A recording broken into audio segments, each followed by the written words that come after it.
Grade 12 Economics, good afternoon. I'm back here with you today. We are still pushing economics under macroeconomics. I'm Mr. Mhlomo. This lesson is brought to you by Gauteng Department of Education in collaboration with Saiwono Discovery. Today we continue from where we ended.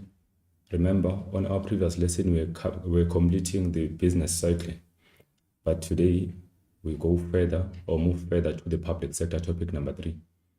Topic number 3 is not that much longer, so we'll start it now and complete it at the end of the lesson, meaning next week we will continue with the foreign trade.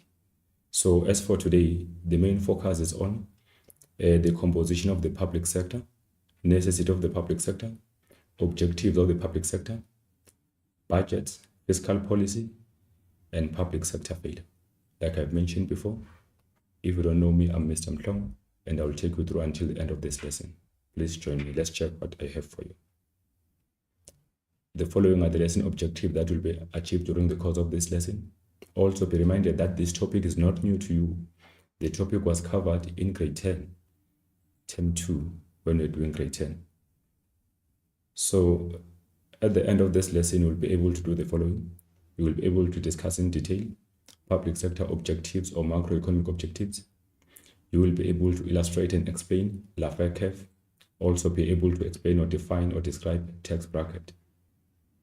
Then you'll be able to give the difference between types of budget, namely the main budget, the provincial budget, municipal budget, and then also MTF, medium-term expenditure framework, as well as medium-term budget policy statement. Then also you'll understand reasons for poor public sector provisioning. Why does the public sector poorly provide public goods and services? The lesson also will equip you to be able to discuss in detail the reasons for public sector failure. Remember, these two are the section C questions. They can be in section B, but mainly they are essays. Public sector objectives and reasons for public sector failure, linking them to reasons for poor public sector provisioning. Also, you will be able to describe, or let's say briefly discuss the public sector as a whole. Then you will now also be able to provide us composition of the public sector, including the necessity or the importance of the public sector. So it is believed that you already know the following based on the public sector. The composition of the public sector that was covered in your grade 10. Necessity of the public sector was also covered there. So before we start everything in detail, we start with working on the exam guideline, making you familiar with it, because it's a very important tool that you should be having and be understanding, so that you will understand how the examination flows from term 1 to term 4. So this is the first slide of the examination guideline. This is topic 3 as the public sector.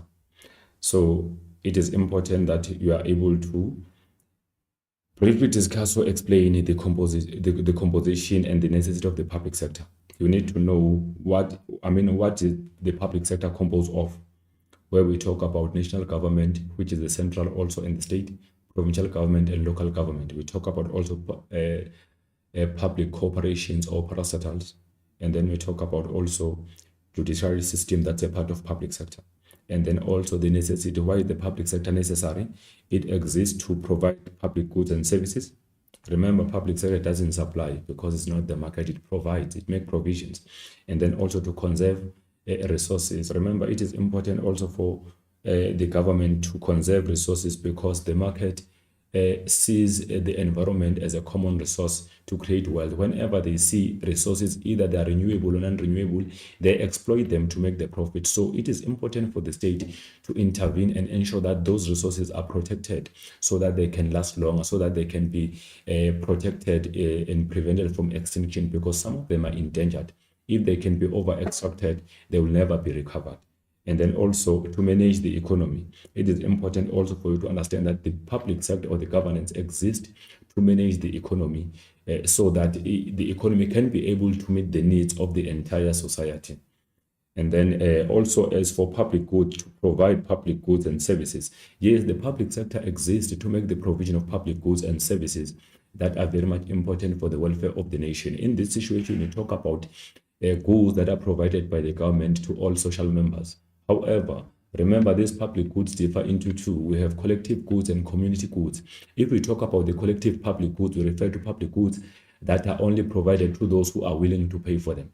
They are made for everyone, but they are only accessed by those who are willing to pay for them. We talk about city parks that are paid for, toll roads that are paid for. They are part of collective goods. Then when we talk about community goods, we refer to public goods and services that are provided to everyone free of charge, meaning the community goods are not paid for.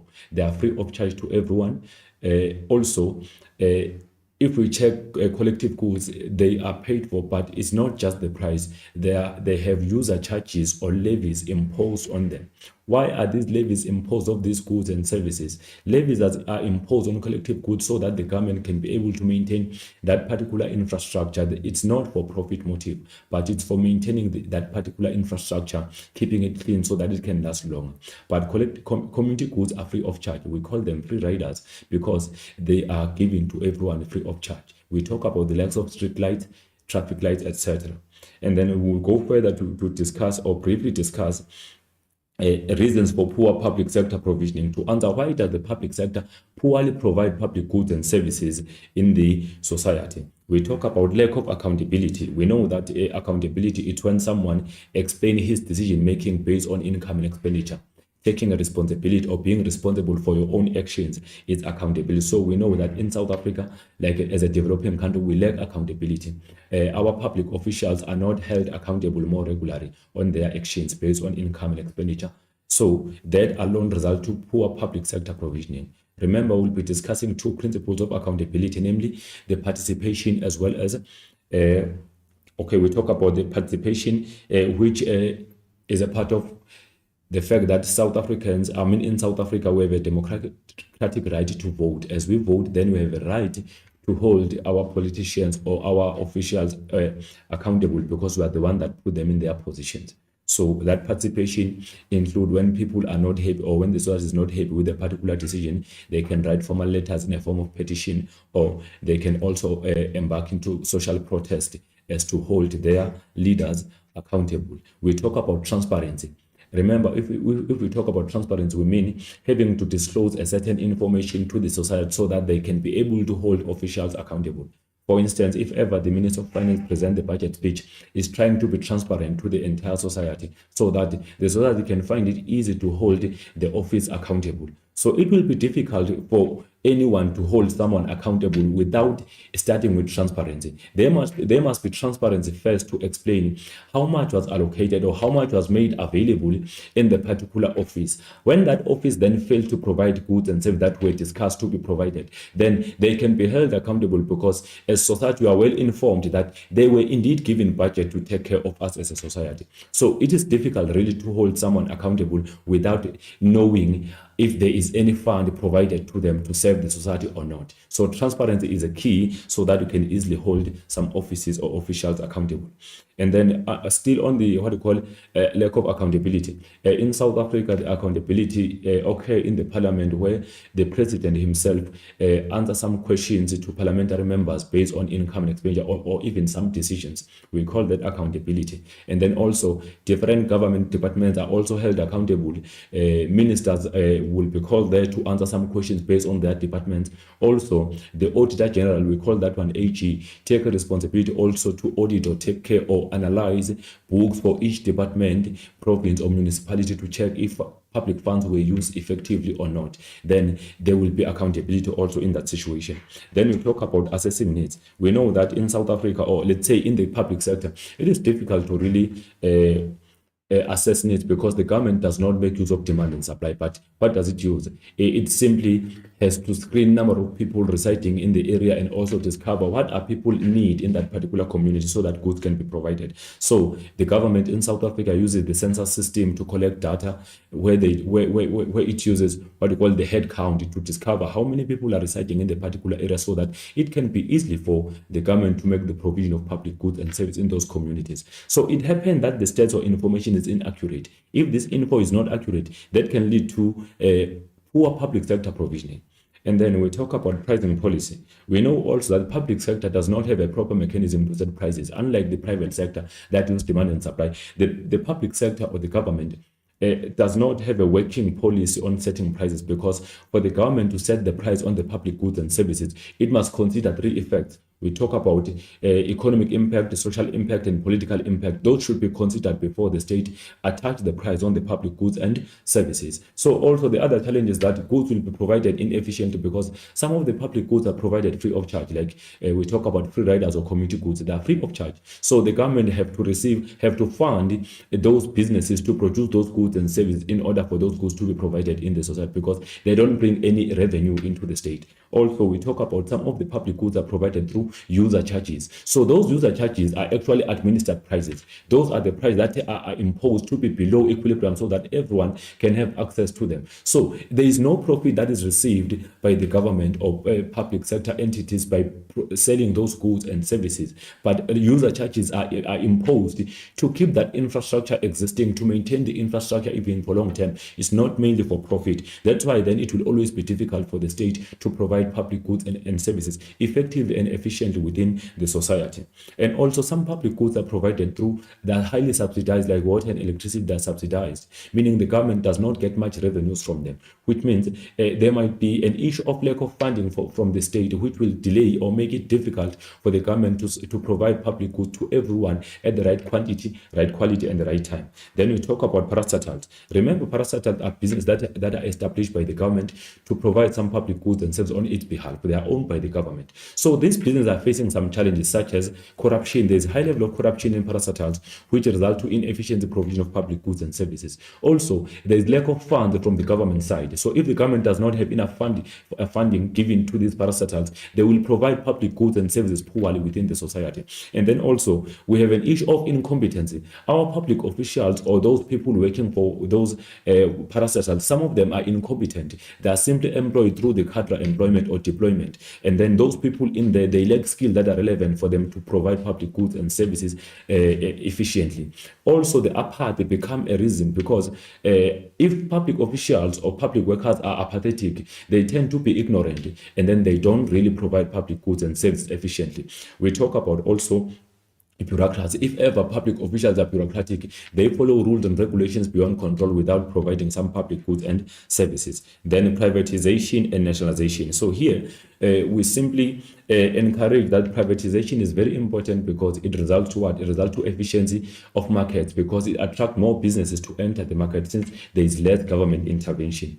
It results also to increase in state revenues, because as state revenue, as private sector businesses increase, that means those private sector businesses will be paying business tax to the government, which will be increasing the state revenues. However, we also check on the bad effect of privatization, to say it is also bad, because privatization has an effect of increasing prices to the society, because remember, private sector businesses are profit motive. They produce to enjoy or make profit, so they will not be charging prices below the market price or price ceilings, because they want to make the profit. So that will result to increase in inequalities within the economy, because goods will only be produced for those who can afford. Those who cannot afford will be left aside or sidelined. Nationalization, here we talk about the transfer of ownership from the private sector to public sector. That's when private sector businesses are sold to the government. Then the government will be owning those businesses as parastatals. It is important because it results to the government it results to goods to appear more cheap and affordable to the society, because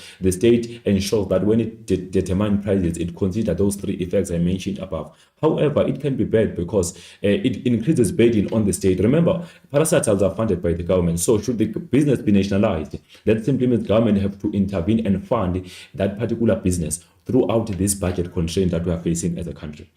And then we will discuss in detail public sector objectives that include economic growth, full employment, exchange rate stability or balance of payment equilibrium, price stability, as well as economic equity. They will be discussed in detail. And then going further, let's check again. We'll be discussing budgets here, where first we'll have to outline the various budgets that exist, which is the main budget, provincial budget, and municipal budget. Then we'll talk about the likes of medium-term budget, the policy statement, as well as medium-term expenditure framework.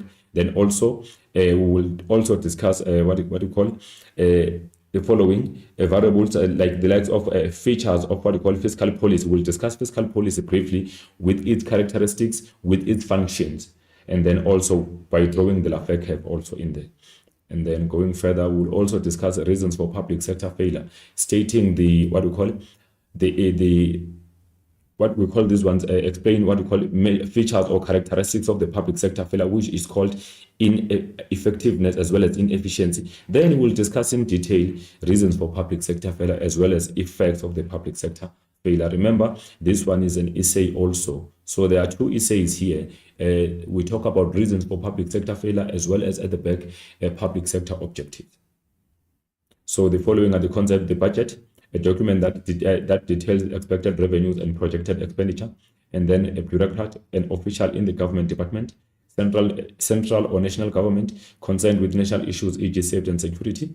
And then we talk about collective goods. These are public goods provided for the society as a whole, but then they are provided to those that are willing to pay for them. They are not for free. And then also community goods. These are public goods that are provided to the entire society free of charge. And then demerit goods, these are goods that are harmful into the society.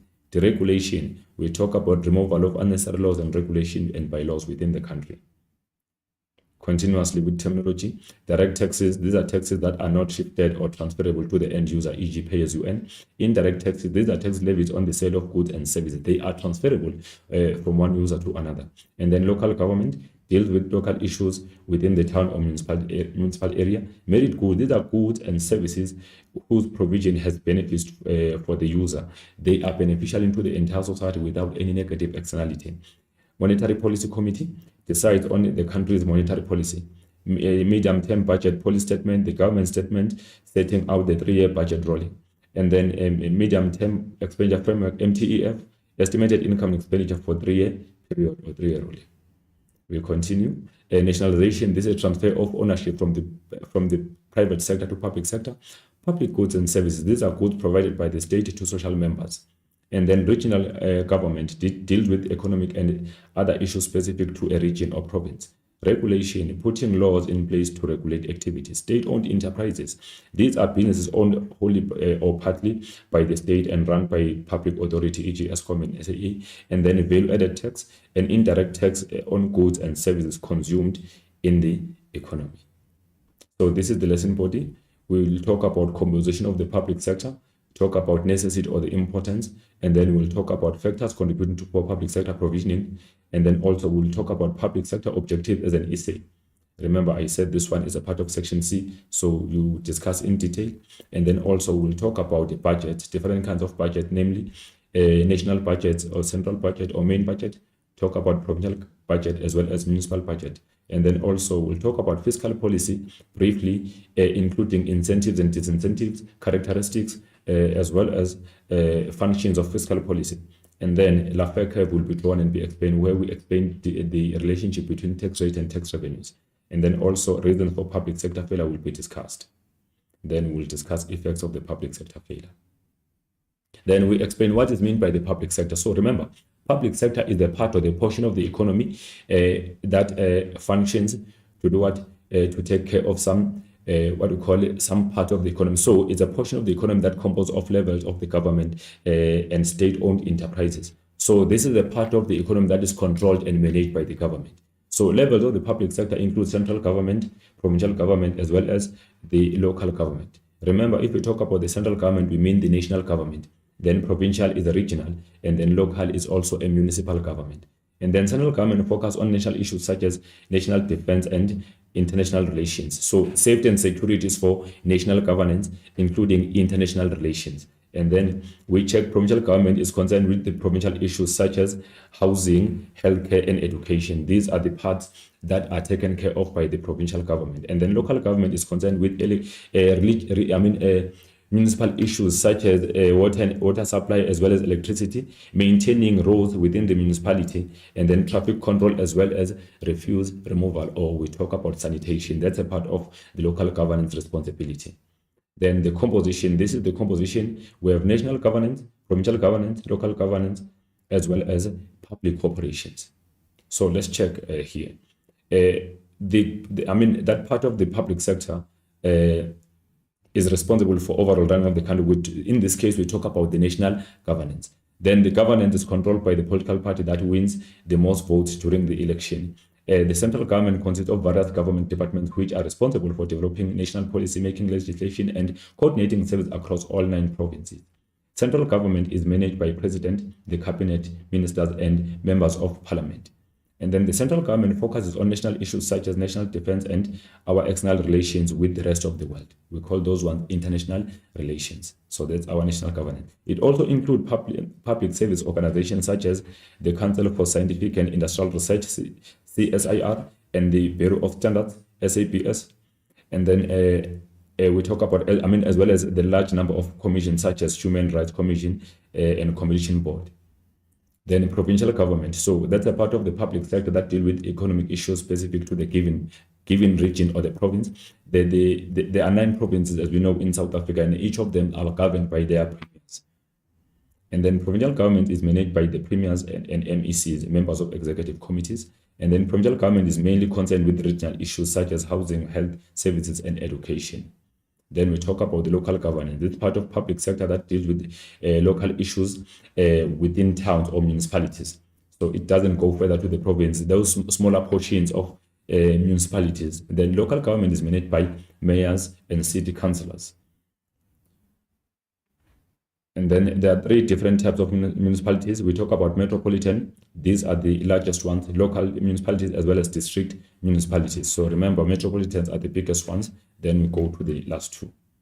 Issues dealt with on this level include electricity. So remember, they provide electricity. That's why in your area, if you don't have electricity and water, you embark into the protests around the councillor. Municipal road, they maintain road, they don't build road, they maintain, they don't put that infrastructure. It is provided by the province. Their duty is to maintain, ensuring that there are no potholes in the marks are also there. The road is clearly marked. Where there should be traffic light, there's a traffic light. And then also library, provision of libraries, and then traffic control. They're responsible also for traffic control within their regions, also refuse removal. So they're responsible for such in there. And then state-owned corporations. So SOEs, we call them also state-owned entities. State-owned corporations are enterprises established by the government to produce public goods and services on behalf of the government. That is their duty. The duty of SOEs is to produce some public goods on behalf of the state. So public corporations are also known as parastatals or state-owned enterprises or entities. So if we talk about parastatals, we mean state-owned corporations, we mean state-owned entities. They are companies with limited liability and they are registered under the Company Act of South Africa. However, it is important for you to know that these businesses by the state are not responsible of paying company tax or business tax, but they are funded through tax in the national budget. And then parastatals are financially supported by the government through budget system, which is funded by taxpayers. Yes, as much as they can raise some revenues, but they are funded on a yearly basis on the national budget by the government through the taxpayers' money. South African parastatals include Eskom, Transnet, and Denel. So remember, you know Eskom that is providing you with electricity, Transnet with railways, as well as Denel that is producing firearms for Defence Force of South Africa.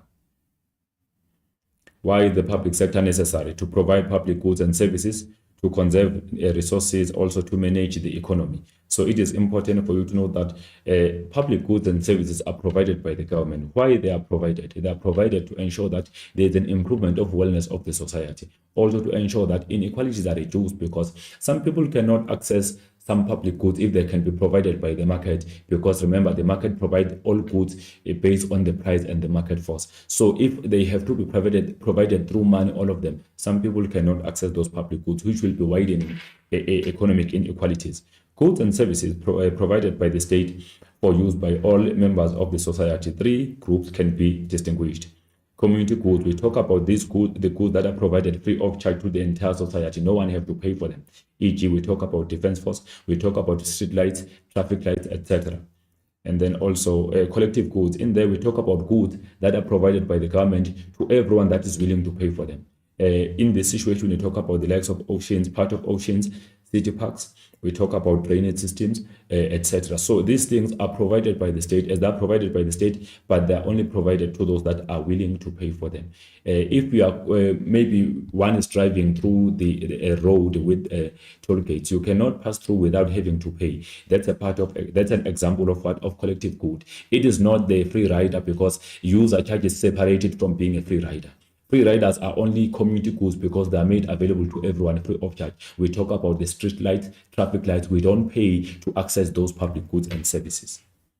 Merit goods also are part of it. These are goods that are provided by the state because they are believed that, there's a belief that they are undersupplied by the market. Then the state intervene to make the provision of those public goods and services to the entire society. We talk about the likes of education, healthcare, and research. So we know that education is also provided by the private sector.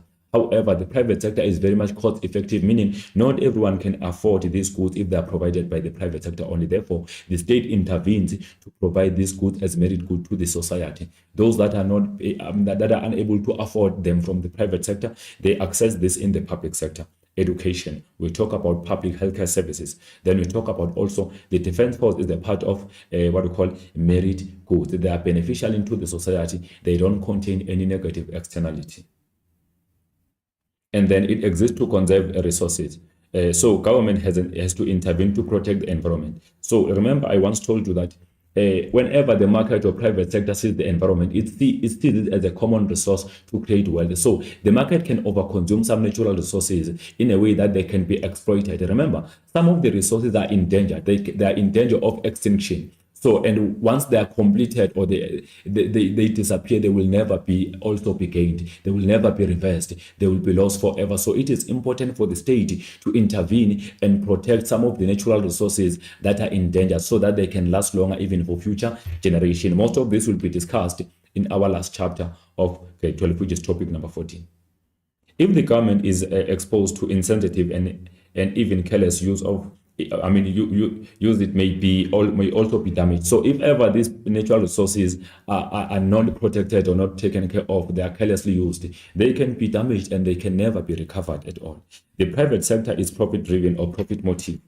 And it's sometimes careless about the pollution it creates because it wants to ensure that it maximizes its profit. So the government must therefore intervene to protect natural resources by limiting creation of negative externalities through implementation of laws and legislation. So there are some laws that are legislated by the government to ensure that it safeguards the environment from harm, to manage the economy. So ensures a social and legislative environment, and then also apply suitable and credible economic and development policies that will ensure that the economy is able to provide opportunities to everyone in the society.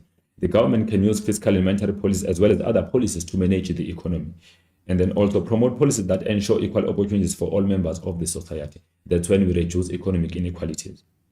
Limit anti-competitive behavior, ensuring that firms are competing with one another fairly without having to bring on board anti-competitive behavior or restrictive practice that prevent the entry of new businesses into the economy or the market. The government promote effectiveness of free market by limiting anti-competitive practices or behavior. So problems or reasons for poor public sector provisioning. I discussed this one at the beginning to say, why does the public sector poorly provide public goods and services? Then let's check. We have the likes of accountability, efficiency, assessing needs, pricing policy, parastatals, privatization, or nationalization. We have 6 of them. So let's check. Remember, I said to you, there is a lack of accountability. We know that under developing countries, accountability is very much difficult because people are voiceless in there. It is not easy for people to voice out what they think because they tend to be fearful of their lives. And then let's check. Government is required to make and implement some policies. So accountability is underpinned by ministerial responsibilities, parliamentary questioning, treasury control, and auditor general. So these are part of accountability, like I mentioned before. Public servants are required to provide explanation on their decisions and actions based on income and expenditure as they use public funds. The public holds government accountable for effective delivery of services and the implementation of policies. 2 principles of accountability include transparency and participation. Like I mentioned before, that if we talk about transparency, that's when the government or the state or the Department of Finance or Minister of Finance come on board and present to us the national budget. That's a transparency so that we can be able to hold them accountable in case they don't deliver public services that were promised through the national budget system or presentation. Participation, that's when people participate by voting first to elect people or the governance and put them into the position or into the office. After that, they can hold them accountable then by either in a petition, in a form of letters, formal letters to require something or demanding something that is required in the community, or else it can also be on a form of social protest where they protest being in need of something that is not provided. So if ever you see in your area or community the social members protesting for water, oil, or electricity, that's not a strike. That is a protest, a civil protest that is trying to hold public official in the particular area accountable, because after all, an official or the councillor will come around, or the mayor will come around to explain to those people why there is no water, why there is no electricity, when will it be reversed or be returned into the community. We call that accountability. So from today, you know that that's accountability. The social members are trying to hold officials around them accountable so that they will be able to explain their decision making. Efficiency. So we talk about here lack of efficiency. Efficiency is achieved when skills, time, and resources are used at the best possible way to achieve desired objectives. So in this situation, we talk about situation whereby public goods are provided at the right quantity, right quality, and the right time to the entire society. And then goods and services must be provided in the desired quantity and the quality to people. If resources are allocated in such a way that no one can be made better off without making someone worse off, we call that Pareto efficiency. So remember, if we talk about Pareto efficiency, we say it is obtained when it is possible to make someone better without making someone worse off, while the Pareto inefficiency is achieved when it is impossible to make someone better without making someone worse off. So reasons for inefficiency include corruption. If ever public officials are using public funds to enrich themselves or benefit themselves without having to provide public goods and services, there will obviously be inefficiency provision, because funds provided or allocated to provide that particular service will be benefiting one individual. Bureaucracy. If ever public officials are bureaucrats, meaning following rules and regulations beyond control, that will lead to the delay in provision of public goods and services. Incompetence. If public officials or employees for the state are incompetent in a way that they lack skills and experience required to get the job done, then there will be a delay or inefficiency in provision of public goods and services. Assessing needs. So government provide goods and services according to the needs of the people, not based on the demand and supply. Unlike the market, remember the market uses demand and supply. All right, as we go on, then the market forces determine the price of goods and services under the private sector, and also determines how much of goods and services can be provided to, can be supplied in the particular area based on the demand. However, for the state, that is very much difficult, because the state does not have a proper mechanism to determine the number of goods, public goods to be provided in a certain society, because it must obtain accurate stats on numbers of people residing in the particular geographical area. Without obtaining accurate information or stats, goods cannot be provided at the right quantity in the particular area. Then that's a poor public sector provisioning. State enterprises are not subjected to forces of market forces, demand and supply, because they are not the part of the private sector. To provide goods and services to the household in need, the government needs to know who these households, where are these households residing, and what are the basic needs that they need at the time. Without having to obtain that information, public sector will provide wrong goods that are not even demanded in the particular area or community. The census and other household surveys, as well as local government structures, provide this type of information to the government, so that the government will be able to know who are people in the area, and then how many are they, what do they need. Then goods can be provided at the right quantity, right quality, and the right time. But we have a problem of assessing needs. Needs are not assessed efficiently. Remember, public official, especially in the local governance, has a responsibility to go to communities and then ask them or get that information on what do they actually need. On top of 50 items on the list, they should put a priority maybe on 1 or 2 items that can be provided with that slim or limited budget. After that, it can be provided. But if those people or those officials do not go to the society and do the survey or investigation on what is needed by people of the area, then they will simply provide goods that are not actually needed by people in the community, which will be leading to the public sector failure to provide relevantly. So it is important for local governance officials to go to their members in the society and check what do they actually need, so that they can provide goods at the right quantity, right quality, and the right time. Governments sometimes fail to obtain accurate information and to ensure that only those who qualify receive assistance. You'll find that without obtaining the proper information about what is needed by the society, the government will underprovide public goods and services, only to find good few people will receive those public goods and the rest will go without them because of lack of information, because of the problem of assessing needs. Pricing policy. So in a market, we know that prices are determined by market forces, demand and supply. However, in the public sector, we don't use that. the government have to consider three effects, which is like economic impact, social impact, and political impact before having to decide the price or tag to be put on public good or a service. Unlike the private sector, public sector is confined with, is not confined with the profit maximization objective. Remember, public sector functions to ensure that social needs are provided and also there is an improvement in wellness of the society. Government is therefore able to take into account certain social, economic, and political conditions as well as public opinion to take prices on public goods and services. We talk about commodity goods. Remember, I mentioned before that these ones are provided free of charge. So there is no price that is imposed on them, but the government have to produce them through what we call the budget system, that the money that's allocated through the budget system as a part of taxpayers' money. Collective goods, these ones are only provided through user charges. They are imposed on them to prevent them from being free riders, e.g. we talk about toll roads and city parks. These user charges are simply imposed below the market price, below the equilibrium, to ensure that that particular infrastructure keep on being maintained and last longer. They are not for profit. Municipality subsidizes public goods and services like water and electricity to make them affordable to the citizens. This has resulted to price discrimination on the public sector. Why? Because the part of the public sector will be charging more and the part of the public sector will be charged less. Like we have, they take the price based on the level of development in the particular area. The community with more of bonds, that will mean those ones will be charged more municipal rates over or compared to those that are within RTP settlements. Those ones are charged less or nothing. So in that case, there will be discrimination within the society by the public sector. Price discrimination exists because people in the same community are not charged the same amount on the provision of public goods like water and electricity. Tariffs are not similar. What we call also the municipal charges or rates are not similar, depending on if the area is developing or underdeveloped. Parastatals. So remember, these are state-owned entities that are established by the government to produce some public goods and services, and they are run by the government, similarly to the private sector businesses. And then parastatals are created in two ways. Firstly, it can be a business established by the government to produce some public goods and services, or the second one, it can be the existing private sector business has been nationalized, meaning it's been sold from the private sector to the public sector business to produce some public goods and services.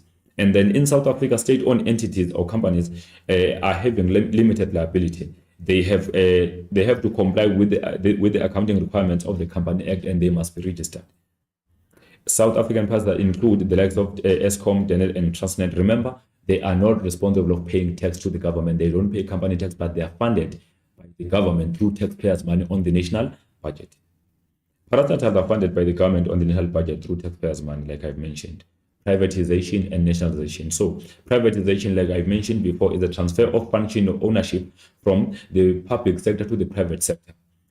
And then the aim of privatization is to reduce relative size of the public sector. Also, is to reduce financial burden on the government. Remember, if the business belongs to the government or the state, it is funded by the government on a yearly basis. But if the business belongs to the private sector, it is not funded by the government. However, it gives more funds to the government through what? Through the tax system. It pays the business or company tax on its revenues. So that contributes to the government or government revenues, I mean. So privatization is one of the important factors in the economy because it also attracts new businesses to enter the market. It stimulates growth and improve overall efficiency and performance of the economy because remember, private sector is profit motive. Whenever they function, they utilize their factors of production efficiently and produce more goods and services, which increases economic efficiency because those businesses are profit motive, unlike the parastatals that are less or not profit motive.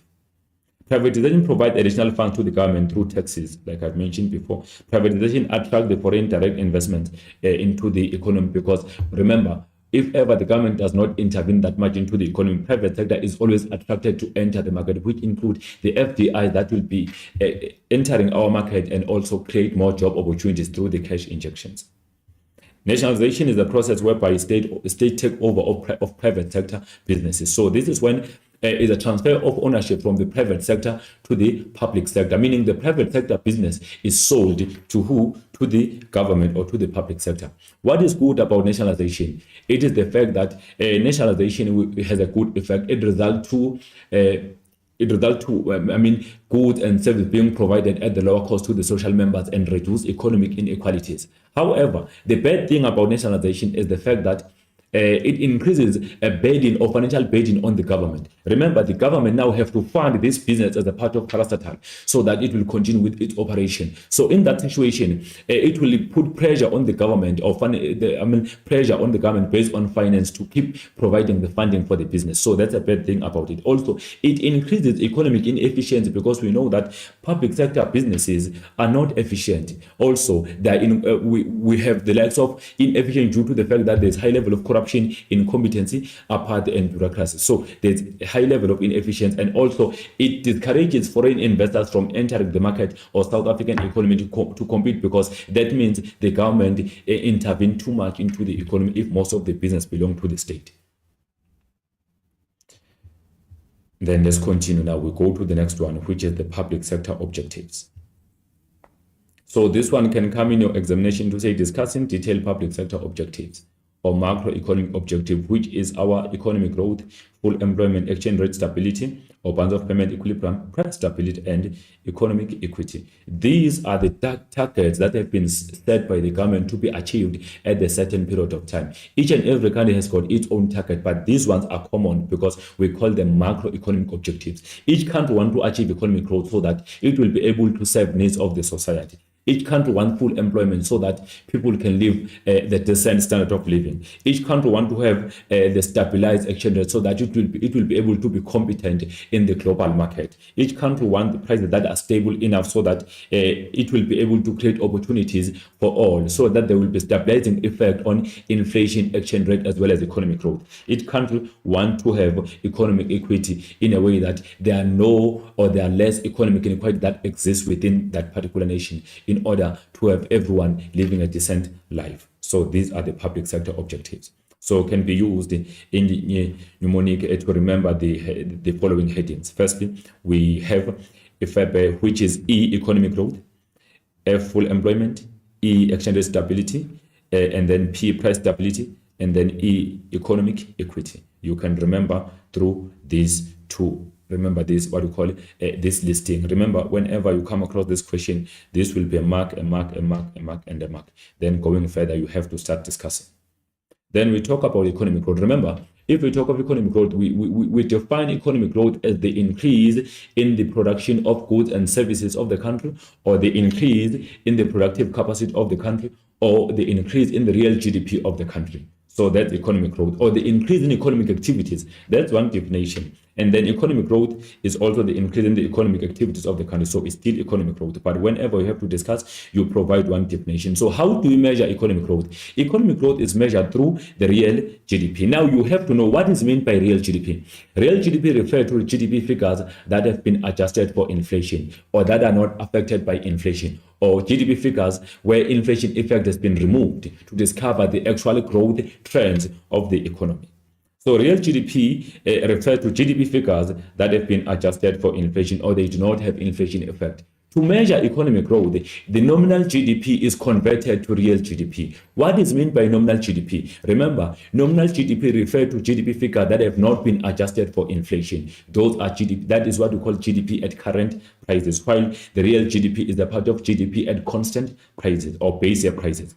For the economy to serve also social needs, economic development, economic growth rate must increase higher than population growth rate. Yes. So for us to achieve what we call economic development, remember, economic growth is important because it results to economic development in the country. What is meant by economic development? Economic development is the improvement of social welfare. So for us to have economic development, it is important to ensure that economic growth rate increases faster than the population growth rate. So meaning number of people living in that particular country must be lesser than the increase in the economy. If ever the rate of population growth is 4%, that simply means economic growth must be above 4% so that the economy can be able to serve the entire needs of the society. Should the economic growth rate be lower than the population growth rate for that particular financial year, that simply means people will live in poverty. That particular economy will not be able to serve needs for the entire society because the economic growth rate is totally lower than the increase in the population distribution, growth rate. That is very important for you to remember. Growth and development in a country benefit the citizens because it often leads to the higher living standard or the decent standard of living. So should there be economic growth, we have a belief that there can be economic development, and that can lead to people living decent lives or improved standards of living.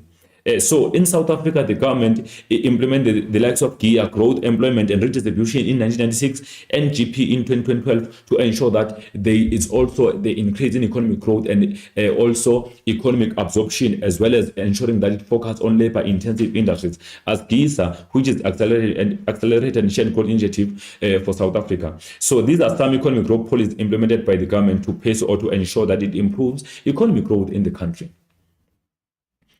We continue. So just to summarize, economic growth should be defined as the increase in economic activities of the country or productive capacity of the country or production of goods and services or the increase in real GDP of the country. After that, we have to explain how do we measure economic growth. It is measured through the real GDP. Then explain what is meant by real GDP. Real GDP refers to GDP figures that have been adjusted for inflation, meaning they don't have inflation effect. Those are constant prices or basic prices. And then, why is the economic growth important? It is important because it can lead to economic development. And then, how can we achieve economic development? It can only be achieved if economic growth rate increases faster than the population growth rate.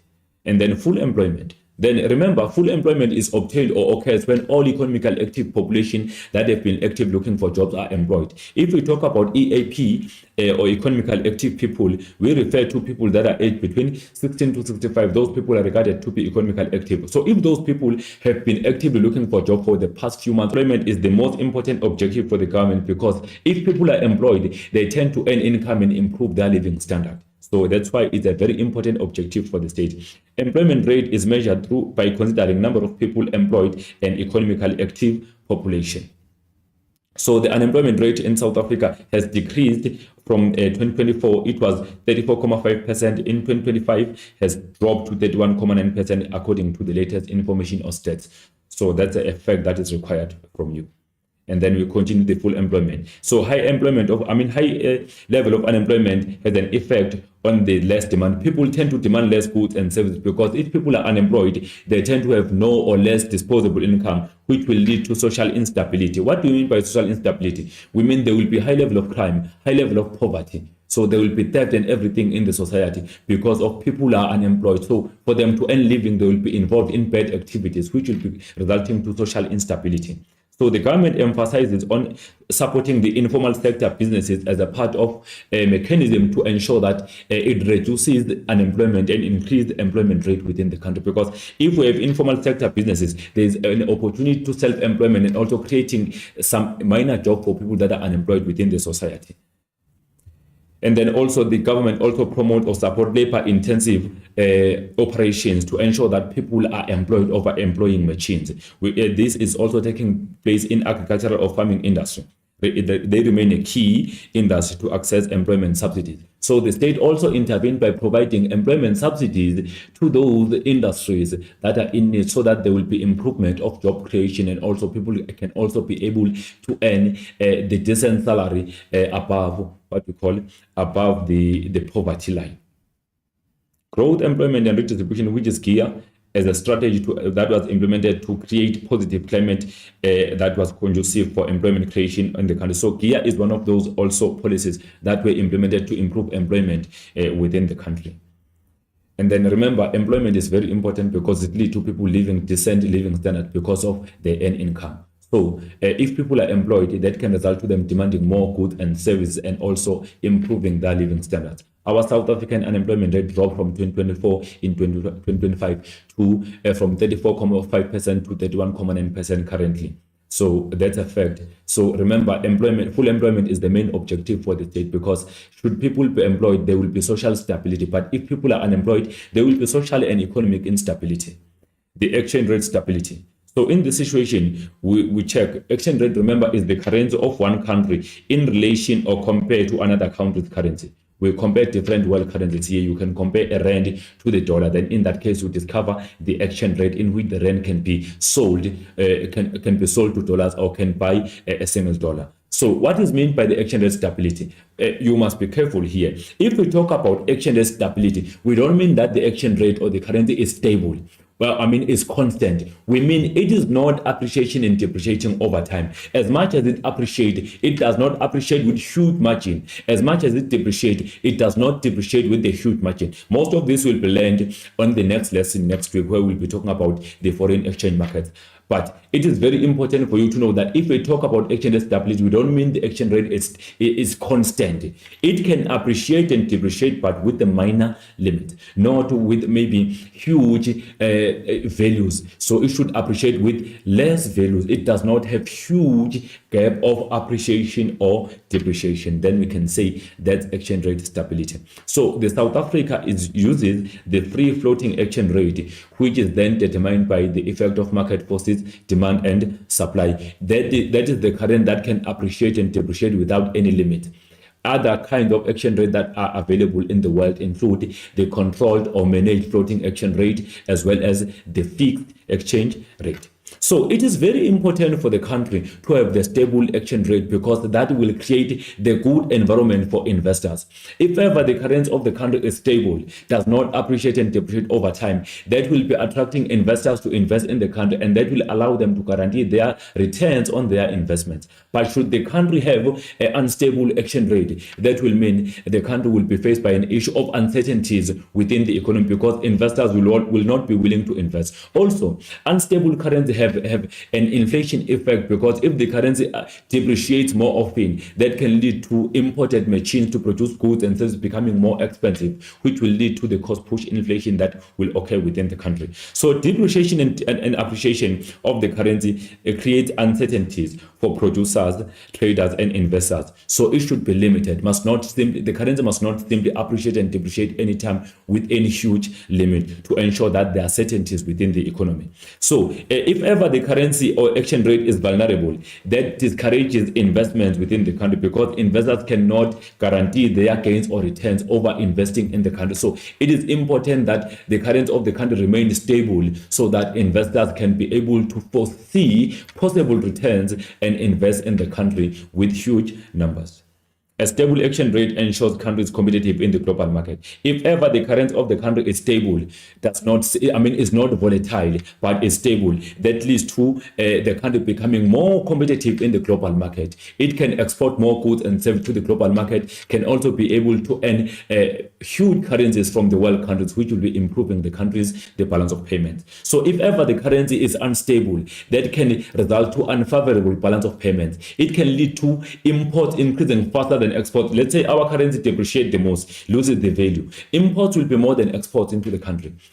So if ever our currency become too cheap or for the foreign countries, that will mean our currency depreciate the most. That means our exports will be too cheap. That means exports will be more. However, there will be less returns on exports, because they will be highly affordable abroad. Also, that will be decreasing in terms of trade in the global market, because should our export become too cheap in the global market, our local firm might not even be able to earn more returns on their exported goods, due to the fact that those goods are sold at relatively lower prices. And that can also be seen as dumping in the foreign market. But should our currency appreciate the most, that can lead to our goods or our exports becoming relatively expensive abroad, which will be improving competitiveness of our local businesses abroad, and a result to more terms of trade. We will be receiving more money in terms of foreign currency as a payment for our exported goods in the global market. However, that can have a bad effect on the BOP, because if our exports are too expensive, that means imports are cheap in that case. As our currency appreciates, export becomes expensive abroad and imports become cheap, meaning imports might be increasing faster than exports in South African economy. For that reason, we can have more outflow of the currency than inflow of the currency, which will mean we'll have the trade deficit and the balance of payment deficit. That's why I'm saying unstable currency has the negative impact on the balance of payment of the country. And we continue. Effective fiscal policy and monetary policy can be used to keep exchange rate relatively stable. We know that the state intervenes by using some different measures, the likes of fiscal policy, where the state intervenes by making use of taxation, increasing taxes on imported goods and services to discourage them from entering the South African market. Also, increasing repo rate to discourage credit creation for for local consumers, so that they won't be borrowing more money to buy imported goods and services. And then exchange rate has a greater impact on balance of payment as well as terms of trade. Remember, if ever the currency appreciated, like I've mentioned before, that can lead to export becoming expensive abroad and imports becoming relatively cheap, which will mean there will be more demand for import by South Africans and less demand for exported goods and services, which will be leading to what? Less inflow of the currency and more outflow of the currency, and that will lead to BOP deficit. However, if ever our currency has appreciated, our terms of trade can increase in the short run because our goods will be expensive abroad or will be competitive abroad as they are being exported. That will earn us more of the foreign currency or more income received from the sale of exports abroad, which will be increasing our terms of trade in the short run. Should our exported goods be relatively elastic, meaning they become more replaceable in the global market, then if they become expensive, they will be replaced easily, which will lead to our terms of trade decreasing in the long run. That will be discussed in our next lesson in topic number 4. Strong exchange rate increases terms of trade in the short run, but decrease the terms of trade in the long run if the demand for our goods decrease, if in case maybe they are demand elastic. And then weak exchange rate decreases terms of trade and increase the trade surplus, as the demand for exports will be increasing as they are mostly affordable in the global market. While imports will be expensive, there will be less demand for imports and more demand for exports, which means our exports will have a power over imports as they will be increasing faster than the import. Then we can have trade surplus on our balance of payments. Other exchange rate systems include the managed floating exchange rate or the controlled floating exchange rate, as well as the fixed exchange rate system. Then we talk about the price stability. So in this situation, we refer to prices that do not increase or decrease over time. So we don't mean that prices are fixed or remain constant. They are stable in a way that they are not increasing more and more or over time. They are not volatile. They are not vulnerable. They are not inconsistent. So in this situation, we talk about the price stability. Stable prices, we don't mean that they remain constant. They do increase, they do decrease, but with a smaller margin. Remember, should prices be vulnerable, be increasing and decreasing over time, that create the bad environment for investors, because they find themselves finding it difficult to invest in the country with price instability. They cannot simply guarantee their returns on their investment because prices can increase and decrease anytime. So inconsistent prices makes the market more vulnerable for investments. So they find it difficult to invest in that particular country. So stable prices lead to better results in terms of job creation as well as economic growth. If ever prices are stable, there will be better opportunity for companies to create jobs, and also there will be better opportunity for economy to grow within the country. So South African Reserve Bank, remember, since year 2000, introduced the inflation target of between 3 to 6% to ensure that prices are not increasing above 6%, are not decreasing below 3%, so that we can obtain what we call the price stability. So this is the main indicator that is used by South African Reserve Bank to measure if we still have a price stability or we are faced by price instability. If ever it's below 3%, we have price instability. If it's above 6%, we have price instability. But if prices are still within the target range of between 3 to 6%, we have price stability. That is also measured through the use of consumer price index, CPI, as well as the producer price index. So the repo rate is the main instrument used by South African Reserve Bank to keep price stable. We know that if ever prices are starting to increase above 6%, Reserve Bank can intervene by increasing repo rate or repurchase rate to decrease the level of borrowings in the banking system and decrease money supply. That will lead to less aggregate demand in the economy. As the demand decreases, that will put less pressure on producers, which will be decreasing prices. And then the consumer price index and the consumer producer price index are the main indicators used to determine the level of prices for both consumer basket and the production basket. So if inflation exceeds the upper limit of 6%, the Reserve Bank must consider increasing interest rate to cool down the heated economy so that there will be less demand for goods and services. But should inflation drop below 3%, the South African Reserve Bank must reduce interest rates so that it will cause more credit creation within the economy. Then too high inflation rate decreases the purchasing power. Remember, if ever inflation is too high, people will afford less goods and services. So we call that the purchasing power or buying power parity of money. It will be dropping, so which will be decreasing the aggregate demand since people will be affording less goods and services. Then we move to economic equity, the last one. So remember, economic equity refers to the economy that does not have huge income gaps between the population. In that case, so we know that South Africa is one of the countries with the highest economic inequalities in the world. Why do we say we are the country with the most economic inequalities in the world? Very few people are owning more economic or financial resources, while more people are owning less financial or economic resources, meaning there is a huge gap between the middle class and the working class in South Africa. That was discussed last year when you were doing grade 11, where you even measured the level of income distribution using Lorentz curve as well as the Gini coefficient. So I believe you now remember if we talk about economic inequalities. Very few people share more economic resources in the country and wealth, while more people are sharing less wealth within the country. That makes us to be the country with most economic inequalities in the world. So the distribution of income and wealth is measured through Lorentz curve to show how fairly or unfairly is the income distributed among the population of the country. Redistribution of income and wealth is essential to empower everyone to participate in the economic mainstream. So should the government fail to distribute income fairly to people, some people cannot be able to participate in the economic mainstream. Remember, we have the market economy existing, working together with the with the command economy, which create the blend economy. So in this situation, the market only produce goods for those who can afford. Those who cannot afford will not be able to access goods and services. So that will be increasing economic inequalities within the country. So it is important to ensure that the income per capita is very, very high for people, so that they will be having better disposable income and afford basic goods and services. We continue with economic equity. So the South African government uses what we call the progressive tax system. Remember, this occurs when high income earners are taxed more than low income earners. So that income, that tax revenues is redistributed back to the society, like providing public goods and services, providing social transfers such as child support grant, old age pension, social wages, and also we talk about merit disability grants, etc. So that money plays a huge role in the society by ensuring that people are able to earn basic income to afford the basic living. So free social services are basic education, primary healthcare services, and finance basic economic services. Social transfers are those government methods to redistribute income and reduce inequalities to the entire society.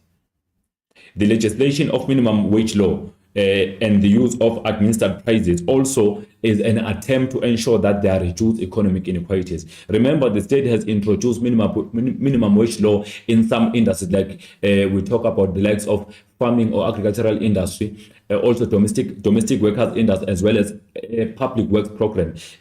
They are operating under the minimum wage. So there's a certain amount of money that workers should not be paid below, so that there will be an improvement in terms of income redistribution. Also, administered prices. These are the prices that are set by the government to be below equilibrium. So in this case, we talk about the likes of price ceilings that are charged to be below equilibrium to ensure that everyone can be able to access some public goods and services through imposing user charges instead of imposing what we call the market prices.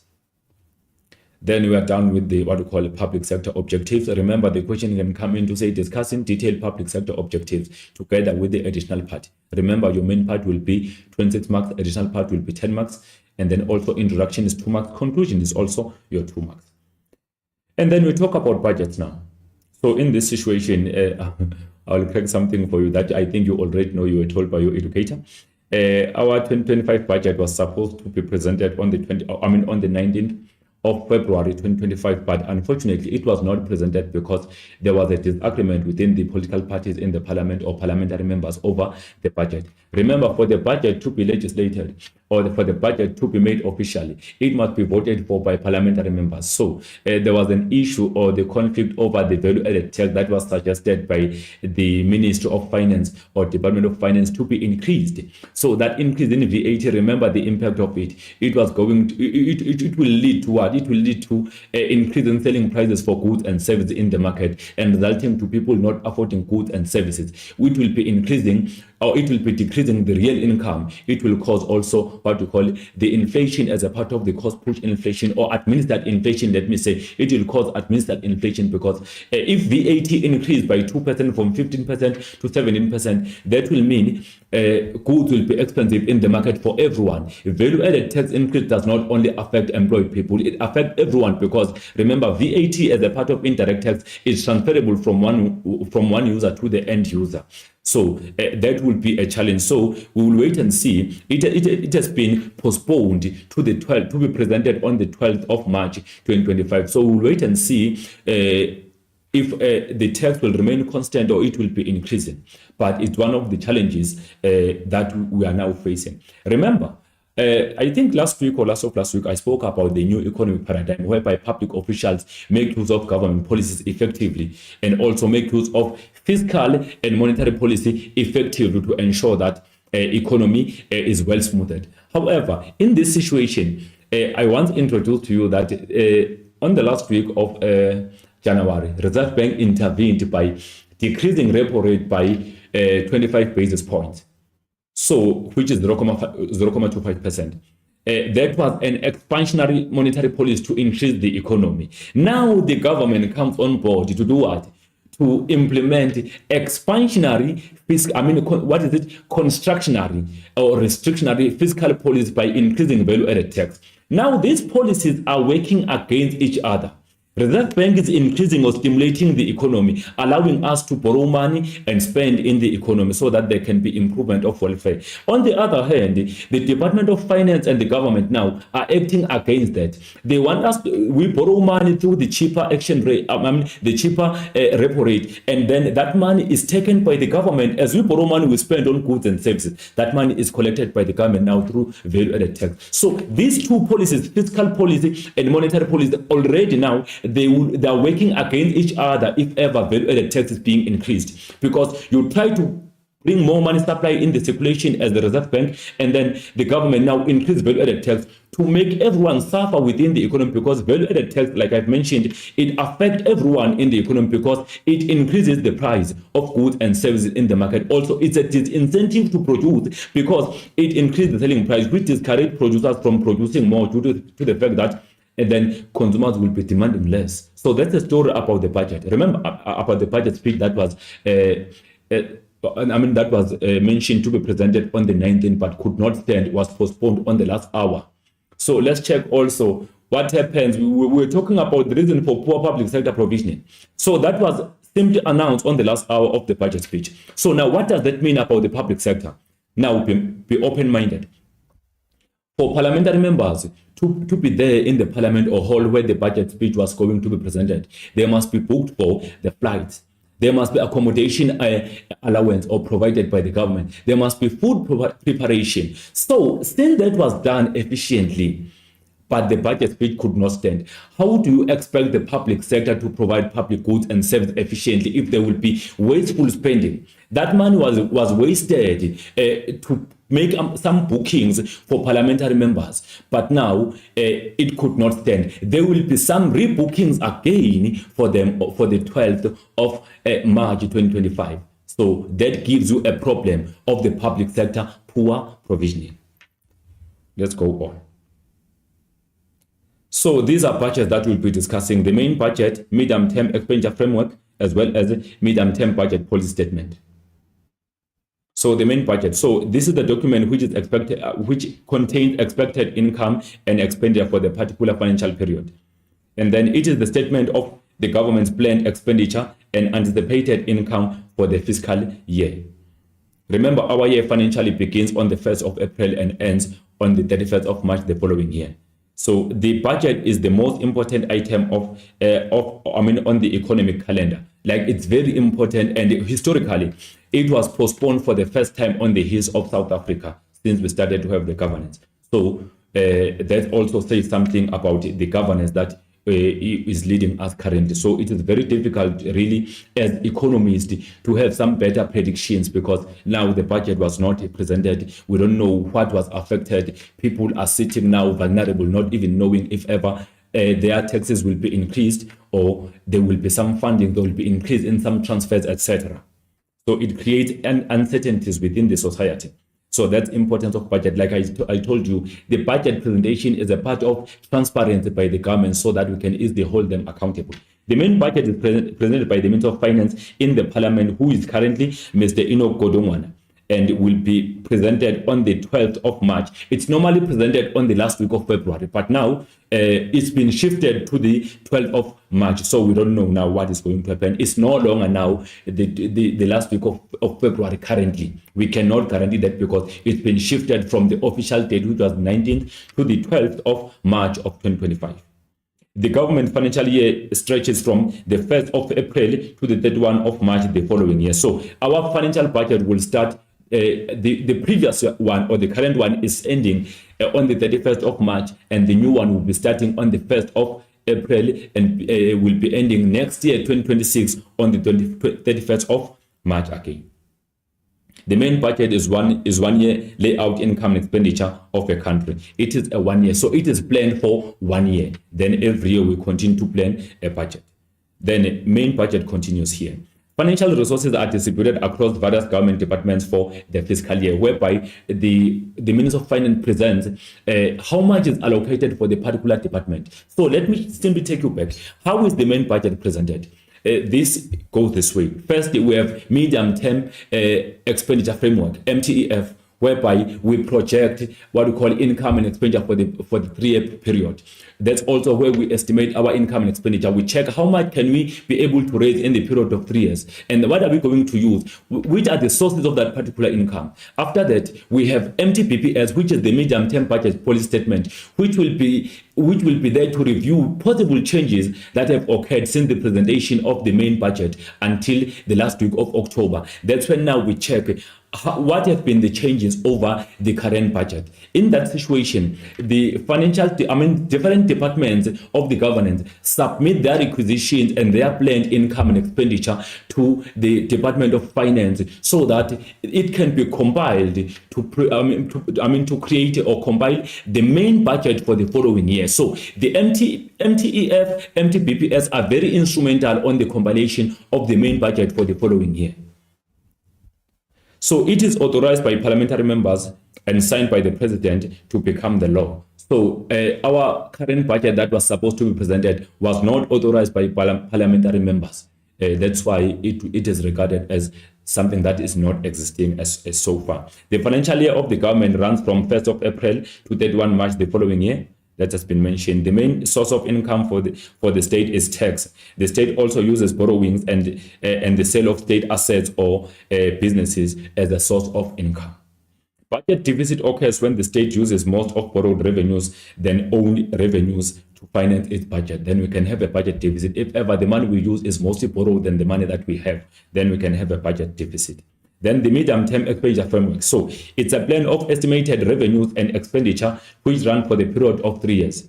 And then also the medium-term expenditure framework requires that the state set the budget over the 3-year period, consisting of rolling expenditure and revenue projections. So after 1 year, when each year lapses, 1 year is added. 1 year lapses, 1 year is added to keep it being 3-year rolling. Fiscal framework lays down the resources that are likely to be available to government from taxes and other income during the new budget cycle. Then we continue. From this information, departments will prepare their MTFs, which include the cost of completing existing and the new policy proposal. So if ever the department is having a particular project that should be running, it will be submitting, each department will create its own MTEF, This is done to promote what we call to promote consistency and efficiency and proper planning. That's why this planning will be done over the period of 3 years. So it keep on rolling. That's why it's a 3 year. Each department will submit its own requisition and planning to the Department of Finance. Then they will see which one or which project among them all that have been planned can be taken care of based on the availability of funds or finances for the government. Then after that, it is made the budget after that as allocated to the different departments. The MTEF is presented yearly on the last week of February in the Parliament, which has now been postponed to the 12th of March because it is presented the same day together with what we call the main or national budget. It informed the government on how revenues should be collected for the period of for the period of 3 years. And then MTPPS, medium-term budget policy statement. This one is not the budget, but it's a policy statement that reviews possible changes or what changes that have occurred since the presentation of the main budget until the last week of October. So the MTPPS is presented yearly in the Parliament on the last week of October by the Minister of Finance. The Minister of Finance informed Parliament of any changes that have occurred since February, the presentation of the main budget. It estimates the period of 3 years. So it provides the country with the government's official economic forecast for the next 3-year period. And then we move to the fiscal policy. Remember, under budget, we also have the provincial budget that is presented by the premiers and the Minister of Finances in those provinces. And also we have what we call the municipal budget that is mainly for mayors, that where it's presenting the money that has been allocated for their own municipalities.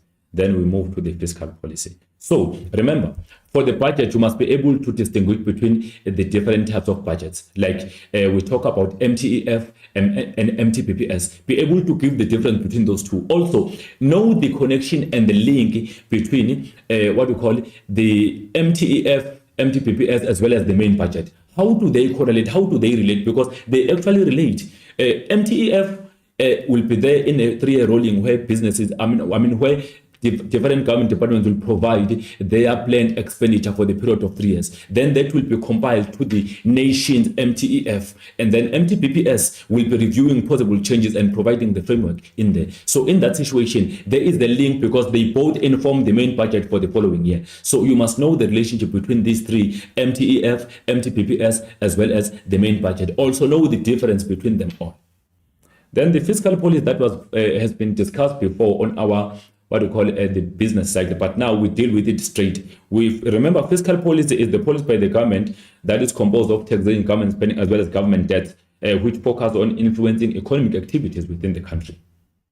Fiscal policy instruments include government spending, taxation, and state debt or borrowings. Remember, the government have government spending as its fiscal policy instrument, taxation, and also state debt. So I think we are not familiar with state debts or borrowings now. So that's when the state borrow money from different organizations within or beyond the borders of the country to finance its spending to finance its budget.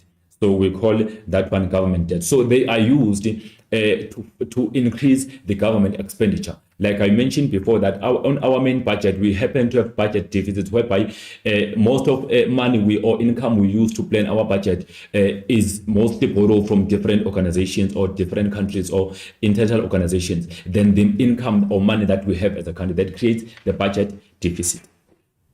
What are the functions of fiscal policy? Income distribution, consumption, and price level. So in this situation, remember, fiscal policy function to redistribute income and wealth.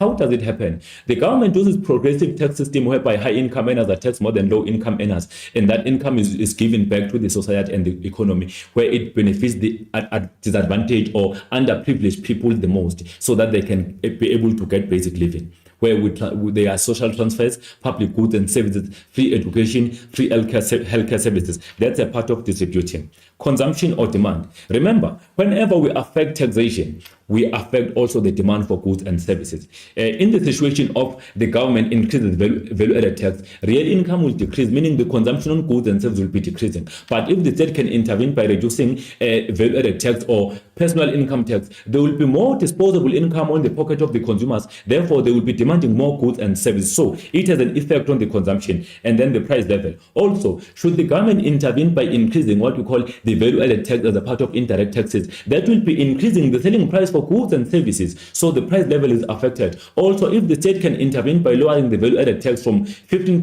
maybe to 13%, that will also be an incentive then, because it will be allowing people to, or consumers to, demand more goods and services. It becomes an incentive in the economy in that case than being a disincentive.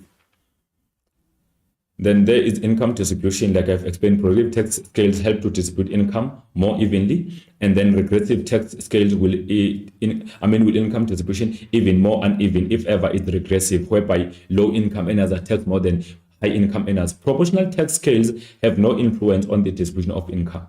Then spending on social goods, social security, and welfare payments supplement the income of the poor people more than of the rich people. Then we continue. The demand or consumption, both direct and indirect taxes can change the consumer spending in the economy. Direct taxes will decrease the disposable income of consumers. The effect will depend on the proportionality to consumers to consume and the level of savings. So the income multiplier kicks in when government spending increases because of the high level of employment, and increased income, consumer and spending will increase. So if ever the state intervenes by increasing its spending, that will lead to what? It will result to more income being injected in the economy, which will be increasing employment opportunities, level of income, and as well as the demand for goods and services. Then aggregate demand continues. Indirect taxes have an effect on consumption pattern of the household, and then consumption will decrease if tax increase as goods become more expensive. Then essential items are less prone to change than expensive or luxury items. Price level. So direct taxes could relieve inflationary pressure by lowering aggregate demand if it increases. Then it could also result to cost push inflation by stimulating workers to press for wage increase to maintain their real income. An increase in indirect taxes will increase prices for goods and services, which make them more expensive. Disincentive and incentives. So a direct tax, we know that if ever the tax is too high, it becomes a disincentive. So high direct taxes such as personal income tax and company tax are the disincentive first to work, because workers will have lower disposable income. And also high company taxes are a disincentive to invest, because it lowers it lowers net profits for businesses. High progressive tax rates of income tax discourages some people from entering or staying in the workplace. They can save less, they can spend less, so that's bad for them. Some are discouraged from working extra hours, and some are taking are discouraged from taking promotions, because it will be moving them from one tax bracket to another. Some people will not declare their sources of income, which is a part of tax evasion, which is an illegal practice that occurs when people fail to declare their source of income to the government or SARS. Tax evasion is an illegal practice that occurs when people fail to report the true state of their financial affairs by declaring less income. Tax avoidance is also legal. It occurs. It's a legal way that is done by businesses to be exempted from high tax burden. So the fact is, high taxes are disincentive in the economy. For instance, high value-added tax is a disincentive to produce because it increases selling price for businesses. High personal income tax is a disincentive to work because it discourages people from working, saving, and investing. And then high company tax or business tax is a disincentive to invest, because what does it do? It reduces net profits by businesses. Then we move to the Laffer curve. So here we look at the difference between tax rates and tax revenues. So that's a Laffer curve. So theoretically, Laffer curve is a curve that explains the relationship between tax rate and tax revenue. So we check, if ever tax rate increases, how much will tax revenues be received by the government? If it decreases, how much will tax revenue be received by the government? Too much tax rate reduces the level of income from employees, consumers, firms, and importers. Lower tax rate reduces state revenues generated from taxation. And then reasonable tax revenues maximizes government tax revenues. Yes, we know if ever tax is lower, that will reduce tax revenues, but encouraging people to work, invest, and also buy goods and services. But if ever tax is too high or too aggressive, that simply becomes a problem because people find themselves being involved in an illegal practice of tax evasion. Also, it becomes a disincentive to work and to invest and even to save. This illustrates a negative relationship or inverse relationship between tax rate and tax revenue. So remember, Laffer curve is the curve that explains negative relationship or inverse relationship between tax rate and tax revenues. Because the higher is the tax rate, the lower are the tax revenues will be received, because some people will find it difficult to pay tax and they will leave their works or they will be involved in tax evasion. Then we have Laffer curve on our vertical axis. There we will be having tax rate, tax revenues, and then on our horizontal we have tax rate.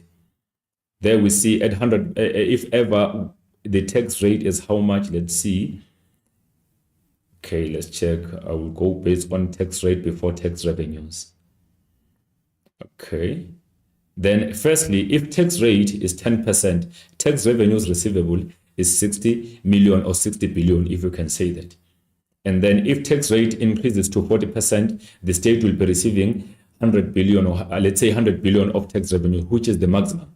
And then we have point A there at 60, where tax rate is 10% and revenues is 60%. And then we have apex there, point B, where the government receives the maximum tax revenues at 100 billion, where the government will be charging 40% taxation. And then point C in there indicate the decrease in tax revenues from 100 billion to 60 billion because of aggressive increase in tax rate. If tax rate is 60%, the tax revenue will be dropping down from 100 billion to 60 billion, because as tax rate become more aggressively, people will start to be involved in tax evasion by not declaring their sources of income, which will be decreasing tax revenues earned by the government from 100 billion to 60 billion. There we go. We have our Laffer curve now coming there. Then point A, point B, point C are showing us. At point A, we have a reasonable tax revenue, which is 10%, is the lowest. The state is receiving less tax revenues at the tax rate of 10. And then 40%, the state receive maximum tax revenues of 100 billion. But then should the state increase further tax rate, tax revenue will start to drop because of tax evasion. And some people also will decide to leave their workplace because most of their income will be going to the government and be involved in informal activities. And then let's check if tax rate is reasonable for both taxpayers and the government, the tax revenues will be increasing. This results to maximum tax revenue collected by the government indicated by the apex point, where the tax is 100 billion at point B. And then too low tax rates give advantage to taxpayers and disadvantages the government because less tax revenues will be received. That's when we had 10% of tax rate and 60 billion of tax revenues received by the government. Too high tax rate discourages taxpayers and result to tax evasion, like I've mentioned, and tax avoidance, which is also illegal practice. This result to the lowest tax revenues received by the government or by the state. There we go now. Between tax rate at 0 and tax rate at 40, Laffer curve is upward sloping. So from here, going up here to point A, it is upward sloping because that means people are still motivated to pay tax to the government. The tax rate that is reasonable and revenue increase from 0 to 60 billion. Then if tax rate is 10%, tax revenue increase from, is 60 million, or let me 60 million indicated by letter A. Here is letter A. And then we check again, the tax rate at 40 result to the government maximizing tax revenues at point B there. Tax revenues have been maximized in the meaning there is nothing more that can be received by the state. And then we continue. Apex means that no extra revenues can be received by the government beyond this 100 million. And then the further increase in tax rate to 60% result to the tax revenues dropping down or decreasing from 100 million to 60 million because people are now involved in tax evasion. Others are leaving their workplace because high taxes are the incentive in the economy. Tax evasion and tax avoidance occur in this case when taxpayers find tax being a greater burden to them, so they decide not to be involved in paying tax in the economy. Then that will be decreasing tax revenues from 100 billion or 100 million to 60 million because of the aggressive tax of 60%. Whenever tax rate is 100%, the government will be receiving zero tax revenues because no one will be willing to work when tax rate is 100%. So be able to discuss relationship or inverse relationship between tax rate and tax revenues. South African tax system. So South Africa uses progressive tax system. Be aware of that, whereby high income earners are taxed more and low income earners are taxed less. And then also the increase in income tax for any taxpayer can result to the increase in taxable tax bracket. So if ever one's income is increasing with a certain scale, it can move the person from the lower tax bracket to another tax bracket. So meaning that a person might not be able to find the benefits of the increased income if the income is moving the person to the next tax bracket or to the higher tax bracket. The tax bracket is the annual income group category at which taxpayers are classified. So every employee or business is classified to the particular tax bracket depending on their annual income they receive. The tax bracket creeping occurs when inflation pushes income into the higher tax bracket. We call that the tax bracket creeping.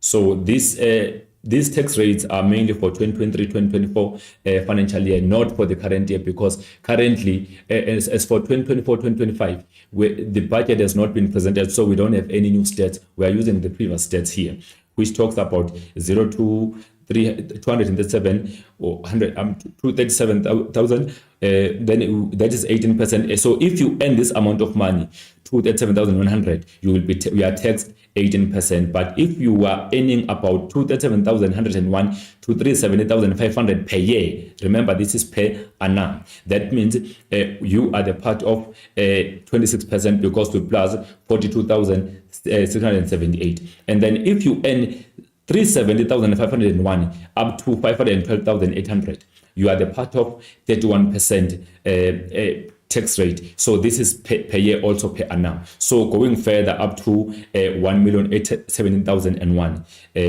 then in that case you pay about 45%. So people are not paying the same amount of taxes based on their level of income, because we say it's a pay as you earn. If you earn more, you pay more. You earn less, you pay less, as for the tax bracket.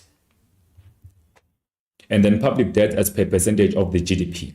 Now, in South Africa, the government budget has run at the deficit for many years as state expenditure has exceeded the state income. Remember why the government proposed the increase in taxation or value-added tax? It is because they've exhausted their borrowing capacity into all organizations where they can borrow money. In that case, they have reached the benchmark that is set internationally for the budget deficit.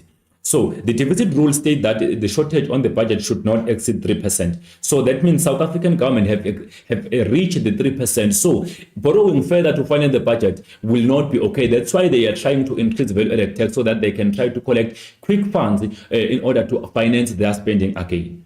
And then in the event of budget deficit, the government may borrow money from local or international organizations such as IMF, World Bank, DPSA, etc. The borrowing rule states that the borrowing must only be used for capital expenditure and the current expenditure be financed from the current income. And then the debt rule states that the debt, public debt should not exceed 60% on the nominal GDP. So here, don't confuse the system. We have deficit rule that shortage on budget should not exceed 3%. And then we have the debt rule state that public debt should not exceed 60% on the nominal GDP. Remember, nominal GDP refers to GDP that has not been adjusted for inflation. That's a GDP on the current prices. Then we move to the public sector failure. With the time, I will try to be quick. So what is meant by the public sector failure? This simply means public sector failure occurs when goods are not provided at the right quantity, right quality, and the right time to the society. Public sector failure occurs when the economy and the country's resources are managed in such a way that the welfare of people is compromised. Goods are not provided accordingly as they need them, so that compromise their welfare. The delivery of public services is inefficient and ineffective. These are two characteristics of public sector failure. And then there is a poor quality of goods, of services being delivered, and some goods or resources are undersupplied or underprovided while others are overprovided to the society. This makes it difficult for the government to achieve its objective, which is economic growth, full employment, as well as economic equity. Features of public sector failure include ineffective as well as inefficiency. Then we continue. Reasons for public sector failure, here they are. Management failure, and then also special interest groups, the apathy, politicians, structural weaknesses, bureaucrats as well as the lack of motivation. So for you to remember, you create a simple sentence to say manage South African public services before liability. This means management failure as M, and then we talk about the South special interest group African, that is apathy, and then public is politicians, services is structural weaknesses, and then before is bureaucracy, liabilities stand for that L, lack of motivation. So this is an essay. It can come into essay to say discussing detailed reasons for public sector failure, linking them to the poor public sector provisioning. And then management failure. So how does the management fail to provide efficiently? In this case, we talk about the issue of bureaucrats and lack of leadership and management. If ever public officials lack the leadership and management, even lack skills, if they are incompetent, they are not skilled enough to provide public goods and services, that will mean, in that case, the management is failing to provide public goods and services. And then if they are incompetent, they lack skills, obviously there will be inefficient the provision of public goods and services. Even the financial resources will be under allocated or over allocated because these people that are deployed in there are lacking skills to get the job done. They lack experience. Also, they keep on following rules and regulations beyond control through the bureaucracy. Management failure is the result of political deployment, nepotism, fraud, and corruption. If ever public servants are deployed to take the particular office through nepotism, we employ maybe our friends or our family members, that will lead to what we call apathetic behavior and bureaucratic behavior because they will never be held accountable by anyone. Some public officials are deployed based on political exposure with fake qualification. The state takes time to track their merit, which make it difficult for public sector to provide public goods and services efficiently. Public funds management require principles of transparency, assessment of social needs, and accountability. So should they fail to do such because of their incompetence, that will mean then there will be poor provision of public goods and services. Ignorant, applying conflicting policies, or getting the timing of policies changes, wrong result management failure. If ever public officials are ignorant and also they are making use of conflicting policies, like we have just mentioned before, that you lower repo rate to increase economy, then you increase VAT to decrease the economy. Those policies are working against each other. That those are conflicting policies at that period of time, meaning there is no proper objective that can be achieved in that case. If management has personal and hidden agendas that benefit individuals rather than the society, we call that rent-seeking. The public sector failed because social welfare is compromised at the interest of some individuals. And then we talk about bureaucracy now. So in this situation, we talk about public servants that tend to be emphatic on obeying rules and regulations beyond control in the society. So as they are given duties, they always follow rules and regulations, even if they see that they should be doing a certain job. They ensure that rules and procedures are inflexible and complex to tamper with. That delays the provision of public goods and services into the economy. Bureaucrats are insensitive to the needs of the public as they tend to be aggressive when implementing some policies. So in this situation, bureaucrats can manipulate government's policies in such a way that benefit themselves and at the expense of the society. For instance, in case maybe you come across a situation whereby one has stolen your phone and you see that person, and at the same time the officers or police officers are here around, they cannot simply rush to the person and chase the person to get the phone, but instead they will simply tell you to go and open the case. So at the time the person is running away with the phone while you open the case until the docket is opened, then they can deploy someone to take care of your case, which will be the delay of providing public good or a service at the time. So obeying rules and regulations with beyond control. For instance, this is being mentioned where we talk about police personnel only attending cases with the case number, not random street reports. They follow the case numbers. Even if they can see what is happening, they cannot simply attend to it easily. Instead, they want you to open the case before they assist you. So that's a part of bureaucracy. The apathy, we talk about ignorance and lack of commitment, where people are having the don't care notion that will lead to inefficiency. If public officials are apathetic, they don't care because they know that they will never be held accountable by anyone. If ever they don't deliver public services, no one will hold them accountable. So in this situation, this leads to inefficiencies on provision of public goods and services. Especially, let's say in the office, we are the family, we have employed each other as family members. It's obvious that we can never hold each other accountable as a family. So in that case, we become apathetic, we don't care because we know that no one will ever hold us accountable. Successful public production relies on long-term accountability, but we know that accountability is very difficult in the private, in the public sector, because it goes a long way, and also people don't want to declare themselves as a part of having to take care of some issues of corruption and whatever, because they are fearful of their lives. Also, it is difficult to hold people accountable in public sector in developing countries, because public sector is too broad. So if we hold everyone accountable, it will delay the provision of public goods and services. So accountability is a duty of an individual or organization to explain their decisions and actions and accept responsibility and their behavior. It is not easy to hold public sector accountable because of huge workforce and the various departments under the public sector. Lack of accountability to inefficiency, corruption, and poor service delivery, because these inefficiencies are not diagnosed on time. They are diagnosed after some years, which will not even help, because people are held accountable after 5 years or 10 years, which will never bring back public resources that were stolen. In developing countries, accountability often fails because citizens are voiceless. They don't simply talk if ever they see something that is not okay. Lack of motivation. So in this case, we talk about workers that are not really receiving better incentive for the great job that they are doing for the state. So public servants are really acknowledged or appreciated for and rewarded for their hard work, for extra effort that they put. So that alone becomes a burden to them, and also they lack motivation to deliver, which leads to poor provision.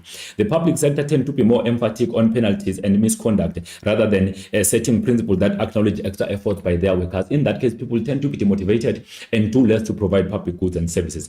This reduces the level of commitment and promotes self-interest, which has an effect of theft and corruption to public servants. Some departments manage and to provide service under these conditions, but services remain limited, low quality, and at the high cost. Special interest groups, enterprises, unions, and individuals who try to further their objectives by means of rent seeking. Those are special interest groups. These are powerful and influential groups that have power to manipulate government's decision making based on budget allocation. So they make use of lobbying, bribes, kickbacks, and other favors to influence government officials to act at their interests so that the budget can favor themselves. Special interest groups include Association of Farmers, Chamber of Commerce, trade unions, politicians, as well as tax councils, because they are very much powerful in a way that if ever they can decide to strike, it will be difficult for the economy to stand on the day. So they manipulate government decision making in a way that it favors them. We continue. They benefit through profitable contracts, which are illegal, favorable regulations, direct subsidies, special tax treatment, and special import tariffs or quotas to the government. Groups such as labor unions and business groups can also influence government to distribute resources in such a way that they benefit at an expense of the rest of the country. That is Pareto inefficiency. Whenever people will be benefiting at the expense of other people, we call that Pareto inefficiency. Remember, I said that occurs when it is impossible to make someone better without making someone worse off. This results to public resources being channeled to one group while the majority is unconsidered. That results to poor provision of public goods and services. And then structural weaknesses. The use of conflicting ideas and policies weaken framework of the effect, the long-term plan for the government. So in this situation, when we have structural weakness, that's when in the same office, there is a conflict between officials. One is saying do this, one says don't do that, do this. So in that situation, policies will be working against each other in a way that they will be delaying the provision of public goods and services. So structural failure in the economy results to government failure to achieve its macroeconomic objectives. So it is impossible to provide for the needs of all unemployed and poor people with limited resources available in the government official offices. Some objectives might also work against each other. For example, when the government redistribute income too aggressively, economic growth and development could suffer in the long term. So whenever policies that are implemented are not favoring each other, are not complementing each other, but they are used to work against each other, that will lead to the economy not even growing, but an objective that is planned will never be achieved. That's when policies are made to work against each other. So that's what our government normally does without having to study the effect of each policy that is implemented within the economy. Politicians. So in this case, we refer to those people that we put into positions as we vote for them. So politicians are not held accountable for their decision making on income and expenditure. Public funds are used inefficiently in this situation. So the accountability procedure involves transparency and participation. So there must be transparency before we hold them accountable. Redeployment of politicians in positions result to incompetence and inability to deliver services because they lack relevant skills and expertise. If you can check in South Africa, we find that the minister was the Minister of Education, but after maybe 10 years is deployed to be the Minister of Defense Force. What does she know about the Defense Force? That simply means for her to get the proper information about the defense, she must have people that are expertise on that particular field of play so that she can be informed. In that situation, money is paid to the minister and the advisors of the minister because she is not informed. In that situation, we are talking about this deployment that really delays the provision of public goods and services because people that are redeployed in different positions are lacking relevant skills to get the job done. It takes time for them to learn. Instead, they have to be advised in order to get the job done. That lead to poor public sector provisioning and also lead to public sector failure. Politicians can increase government expenditure through lobbying and rent seeking as they campaign for being re-elected. We know that next year we'll be having elections. We'll be seeing politicians coming back to our communities to campaign and giving us freebies so that we'll be voting for them. That will be increasing government spending in order to be able to benefit through voting. Then we continue. Those who aim to be re-elected and who pays voting vote maximizing strategies to secure or retain their political position will be coming to societies to give freebies or free riders so that people can be bought to vote for them. Such politicians have short-term horizon or short-term goal, which is limited to the date of next election. Instead, otherwise, they don't have the long-term goal to deliver public goods and services for the society. They only deliver at the time when they have to be re-elected. Otherwise, they disappear and come back when they have to be re-elected. That delays the provision of public goods and services. This means that they promote policies and spend money on projects as long as they can get votes again to return back into their positions. These policies might involve inefficient allocation of resources because they are personalized when one wants to be re-elected. What are the characteristics of public sector failure? Inefficiencies as well as ineffectiveness. They've been mentioned before. What is the effect of public sector failure? Inefficient allocation of resources, economic instability, social instability, and unfair income distribution. Let's check. Inefficient allocation of resources. So the public sector is supposed to ensure that optimal allocation of resources is, there is optimal allocation of resources because of the market provision incompatibility of some goods such as public goods or merit goods. In the event of public sector failure, optimal allocation of resources is not possible because public sector is failing. Resources and taxpayers' money is wasted or used in a manner that does not benefit the entire society. Services will not be delivered, and people will turn into legal practice such as illegal electricity connection and land invasions because of the public sector failure to provide. And then economic instability. On the macroeconomic objective of the public sector, to ensure one of the most important macroeconomic objectives is to ensure economic stability. There must be economic stability according to GIA that was implemented in 1996. The GIA is there to ensure that there is economic stability. So what happens if it uses fiscal and monetary policies to achieve stability as prices, balance of payment and employment as well as interest rates. So that's a stability that is spoken about under GIA. Failure undermines economic confidence and therefore foreign investment will also be discouraged to invest in the country because of the failure of the public. Failure means that such stability would not be achieved, so meaning there will be economic instability, which will lead to less investors coming into the country and the economy facing economic slump, which will lead to most of businesses shutting down and people becoming unemployed, and there will be severe poverty. Social instability. The public sector is supposed to ensure social stability by providing services such as sanitation, clean water, energy, street light protection, roads, cash grants, as well as healthy environment. So if it fails, the lives of people will be destabilized and their human rights are violated by the government. This leads to community conflict and violence, which can also lead to social protest as they try to hold public officials accountable. That leads to social instability. Distribution of income. The public sector uses progressive tax system, company taxes and wealth taxes in order to affect the distribution of income and wealth fairly in South Africa. If it fails to achieve this objective, income remains unequally distributed, meaning more people have more income or wealth while few people are having more income and wealth while more people are having less income and wealth. This means the rich will get richer and poor will get even more poorer in the economy. Poverty and unemployment will increase and result to severe social instability as well as economic instability. Remember, that also lead to political instability. I, Mr. Mhlomo, thank you. I believe this lesson will have a greater impact as you prepare for your SBA on the 26th of February, as well as your control test on the 14th of March 2025.